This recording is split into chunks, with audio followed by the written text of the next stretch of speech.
Welcome to the Bird's Nest Podcast. Your host, Alberto Contreras. This is episode 5.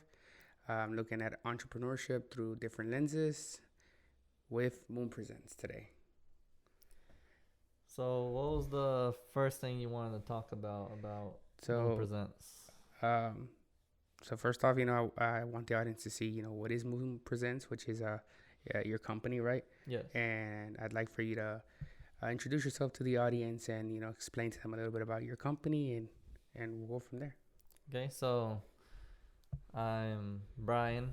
My real name is Brian. My company name is Moon Presents, and I am a video / photography business. I specialize in music videos, but I do pretty much everything. I can do commercials, I do weddings, I do any type of event. I do photos, of course, too. Right. But mostly videos is what people usually book me for. And you stay very busy, right?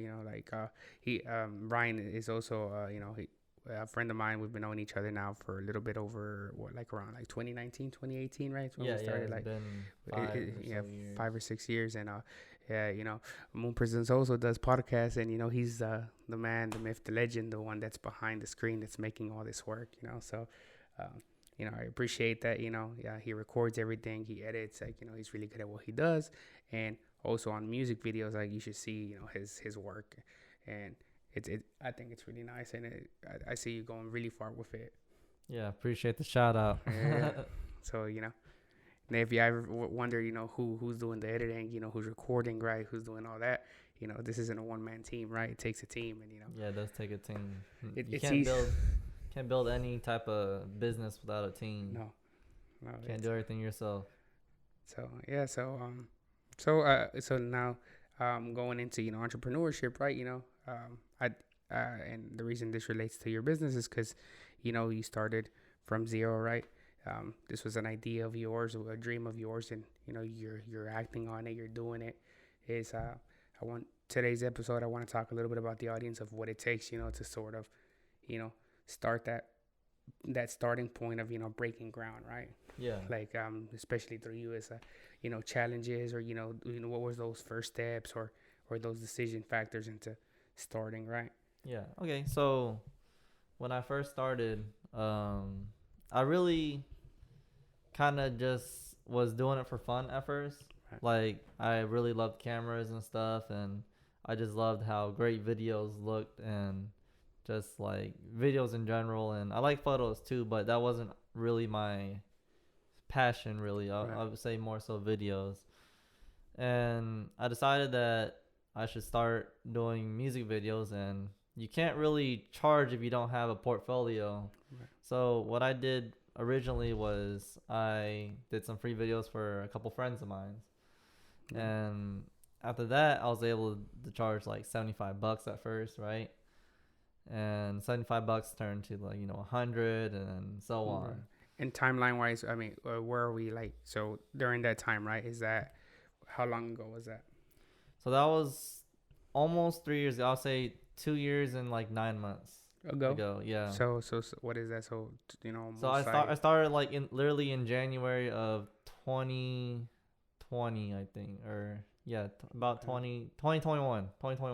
Okay, 2021 you start. So how long of a time does it take for you to get that first gig? So it didn't take me long at all. I would say my first gig with a customer who I didn't really know was probably my third video I ever did. Okay. And that took me about 2 weeks of getting into it. And it's not always like that. I only got that customer because he liked kind of what I was doing with my videos, and also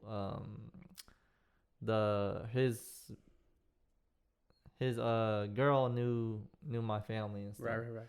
So connections wise, right? So it's nice to be connected. Another thing is, do you think you started your journey much quicker than maybe others struggle to start, because maybe pricing, like you said, you charge cheaper in the beginning, right? But you have to sort of put your part before you reap rewards, right? So I charged in the beginning $75 because I was worth $75. That's how good my work looked. It looked like a $75 video. Right. You know, and then as it goes on, like right now, I'm charging cheaper than what my videos actually look like. My videos look like they're Right. worth like over 1,000, but Exactly. I'm charging about like 500 because like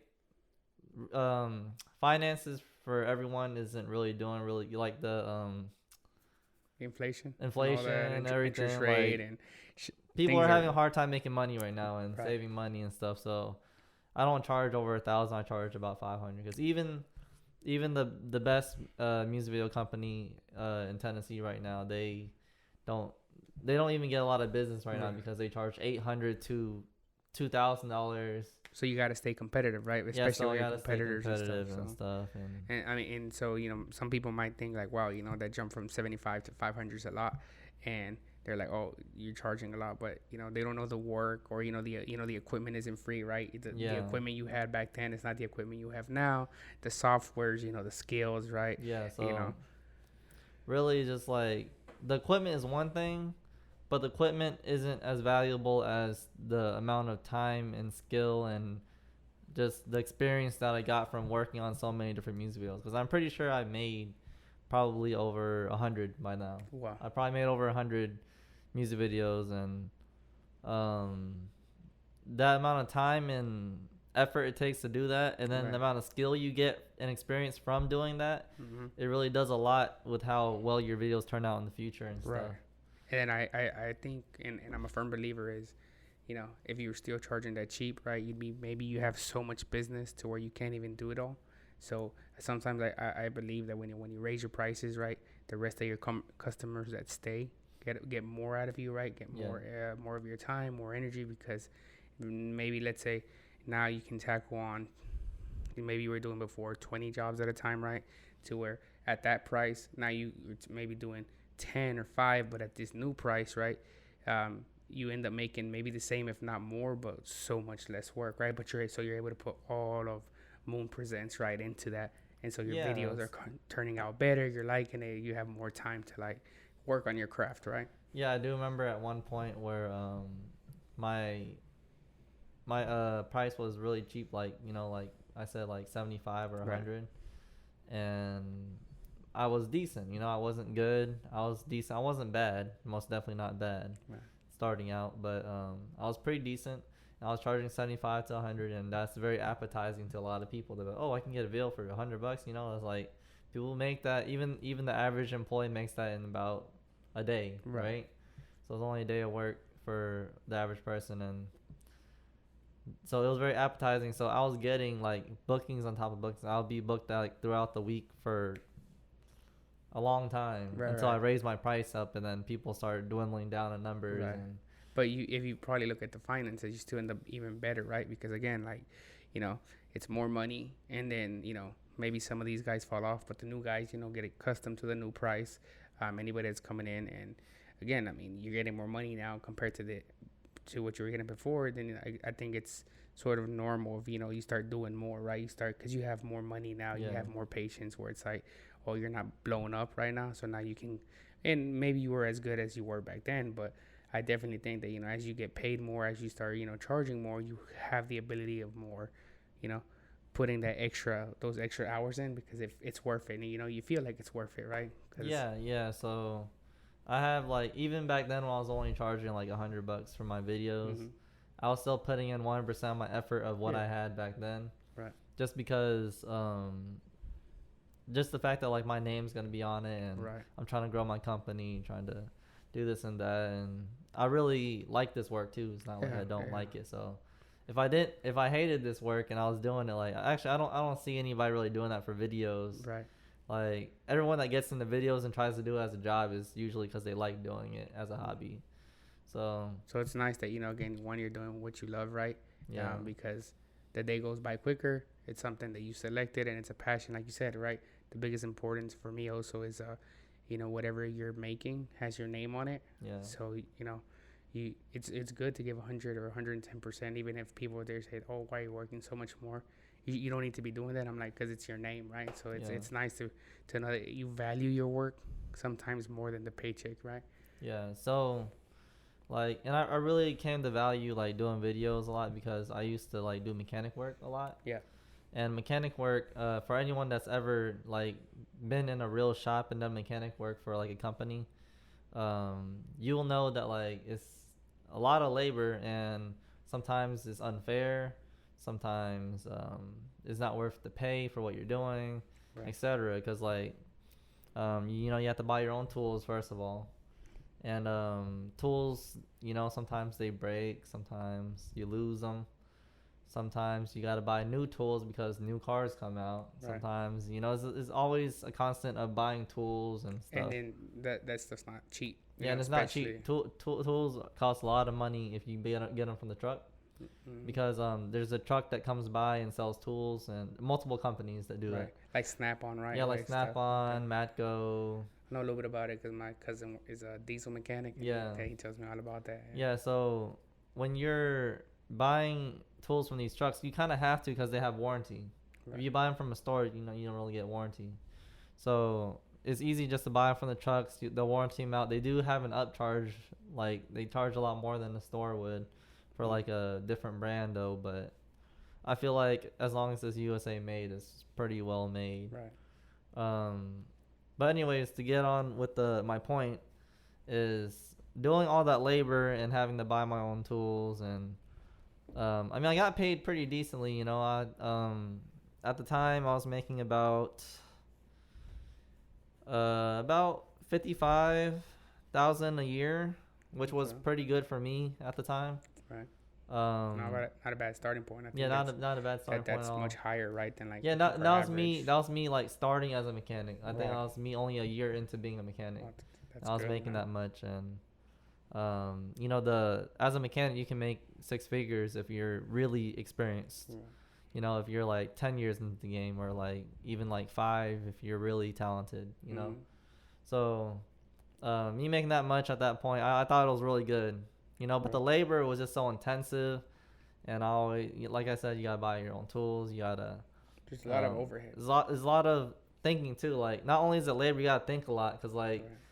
not every problem solving, like when you're diagnosing a car, not every problem is the same. So sometimes you gotta think like, oh, if you know, it's kind of hard to explain. Right.